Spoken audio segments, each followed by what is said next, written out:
આ તો આપણે બધા ના પાડી દઈએ. નહીં મજા આવે. અમૃતલાલને નામ હોય ને. થાનગઢ નગરપાલિકાની ચૂંટણીમાં જ્યારે મતદારો અને થાનગઢની જનતાએ પરિવર્તન માટે જ્યારે સંકલ્પ કરી લીધો છે, ભૂતકાળમાં જે ચૂંટણી પ્રચાર સમયે જે રેલીઓ થઈ, મિટિંગો થઈ, સૌથી વધારે ભીડ આમ આદમી પાર્ટી સાથે જોડાયેલા લોકોની હતી. સૌથી વધારે સમર્થકો આમ આદમી પાર્ટીના આજે થાનગઢમાં બની ગયા છે.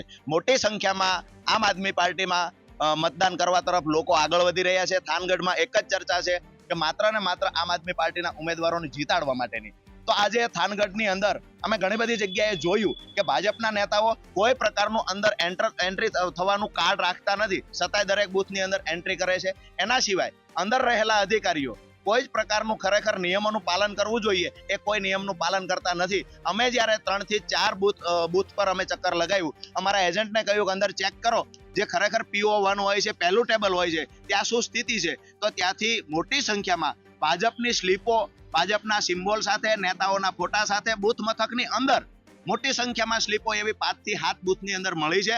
અમે સ્પષ્ટ માનીએ છીએ કે ભાજપના નેતાઓ રઘવાયા થયા છે અને થાનગઢ નગરપાલિકા જ્યારે લોકો મત આપવા તૈયાર નથી ત્યારે દબંગાઈથી, દાદાગીરીથી થાનગઢના લોકોને દબાવવાનું, ધમકાવવાનું કામ આજ ભાજપના લોકો અહીંયા થાનગઢમાં કરી રહ્યા છે. હાલમાં જે વિવાદ કરી રહ્યા છે એમાં સ્લીપ હોય એને કટિંગ કરતા કોઈ મતદાર ભૂલી ગયો અને તમામ પક્ષની સ્લીપો છે એમાં સ્લીપ દરેક રાજકીય પક્ષો મતદારોને સ્લીપ આપતા હોય છે.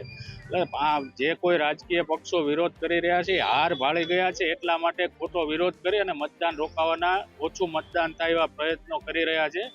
ઓલ ઓવર જો તો થાનગઢ ભારતીય જનતા પાર્ટીનો ગઢ છે અને ભારતીય જનતા પાર્ટી જ વિજય થવાની છે. રાજકીય પક્ષો હાર ભાળી ગયા છે એટલે ખોટા આક્ષેપો કરી રહ્યા છે. મતદાન અટક્યું નથી. વોર્ડ નંબર 1 ના બૂથ નંબર 2 ઉપર જે મતદારોની ભૂલથી થોડી કાપલીઓ છે એ કાપલીઓ એ અંદર નાખી દીધેલી. એ તાત્કાલિક અમારી ટીમ દ્વારા આવી અને કાપલીઓ છે એ કાપલીઓ લઈ લીધેલી છે.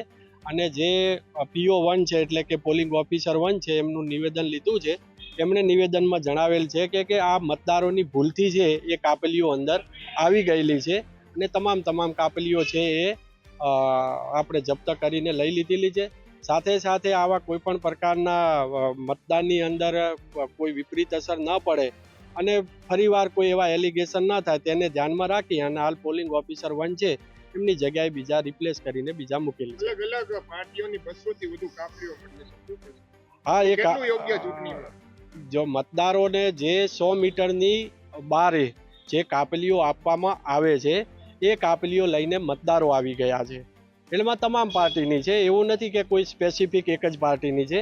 તમામ પાર્ટીઓની કાપલીઓ અંદર મતદારોના ભૂલથી આવી ગયેલી છે અને અમે અત્યારે તાત્કાલિક લઈ લીધેલી છે. કોઈ આગળ ઊભું નથી ચેક કરવા, તો અંદર સુધી બૂથ સુધી પહોંચી ગઈ કાપલી? ના, ચેક કરે છે છતાંય પણ જે મતદારો લઈને જતા રહ્યા છે એટલે એ લઈ લીધેલી છે. 200 કાપલી છે સાહેબ? હા, હશે 50-100 જેવી કાપલીઓ છે.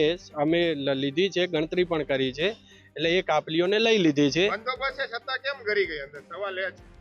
હવે એ મતદારોની ભૂલથી લઈને જતા રહ્યા છે